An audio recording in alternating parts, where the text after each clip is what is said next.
afternoon po sa inyong lahat. Ito yung na-harvest ko ng pechay. Bale ito, isang hilera lang to siya eh. Nauna siyang lumaki. Kaya kailangan ng harvestin. Pero may kasunod pa. Kasunod pa doon ito. Tasin nyo yan. Quality. Malaking pechay. Kaya natin sa crates to. Tapos timbangin eh, ilang kilong buti nito.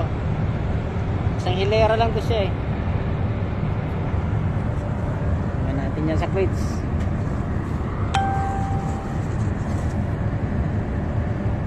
Ayan. Thank you po, thank you.